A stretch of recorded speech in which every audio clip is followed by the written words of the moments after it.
पुण्यासह राज्याला हादरवून टाकणाऱ्या कुख्यात गँगस्टर शरद मोहोळच्या हत्येचं सीसीटीव्ही फुटेज समोर आलंय।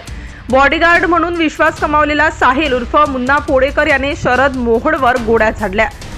त्याने हे सगळं घडवलं तो नामदेव कानगुडे हा त्याच्या मामाच्या सांगण्यावरून 3 महिन्यापासून या हत्येचं प्लॅनिंग करण्यात आलं होतं। त्याआधी तुम्ही जर HPN न्यूज चॅनल पहिल्यांदाच पाहत असाल तर नक्की सबस्क्राइब करा आणि बेल आयकॉनवर क्लिक करून नोटिफिकेशन्स मिळवा। 2009 पासून पुण्याच्या गुन्हेगारी विश्वात एक नवीन नाव समोर आलं ते म्हणजे शरद मोहोळ। हत्येचा प्रयत्न, अपहरण, खंडणी अशा कित्येक गुन्ह्यांची शरद मोहोळच्या नावे नोंद झाली। 2009 ला चुलत भाऊ संदीप मोहोळ याच्या हत्येचा बदला घेण्यासाठी पहिल्यांदा शरद मोहोळने किशोर उर्फ पिंट्या मारणेचा निलायम टॉकी जवळ खून केला। त्यानंतर तुरुंगात जाऊन आल्यावर पुन्हा त्याचं नाव चर्चेत आलं ते दासवे गावच्या सरपंचांचं अपहरण केल्याच्या प्रकरणात। पुन्हा त्याची रवानगी येरवडा कारागृहात झाली। येरवडा कारागृहात जर्मन बेकरी स्फोटाचा संशयित दहशतवादी मोहम्मद कातिल सिद्दीक याचा गळा आवळून खून केला।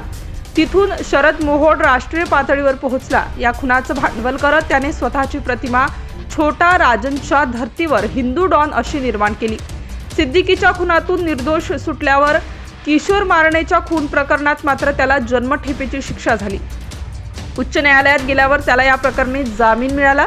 त्यानंतर मात्र त्याने राजकारणाकडे मोर्चा वळवला। पत्नीला भाजपमध्ये प्रवेश घेऊन पदाधिकारी करून तिला नगरसेविका करण्याची मोर्चे बांधणी त्याने सुरू केली होती। गेल्या 15 वर्षात शरद मोहोळने गुन्हेगारी जगतात नाव कमावलं तसेच शत्रूही वाढवले। तो राहत असलेल्या कोथरूडच्या सुतारदरा परिसरात राहणाऱ्या नामदेव कानगुडेला त्याने सुतारदरा सोडायला भाग पाडलं। त्याच कानगुडेने ओळख असल्याचा फायदा घेत भाचा मुन्ना पोडेकर याला शरद मोहोळकडे टोळीत विश्वास संपादन करायला पाठवलं। 3 महिन्यापूर्वीच या हत्येसाठी मुन्ना पोडेकरने 3 देशी बनावटीची पिस्टल आणली होती। गेल्या महिनाभर तो शरद मोहोळकडे सतत ये जा करत होता।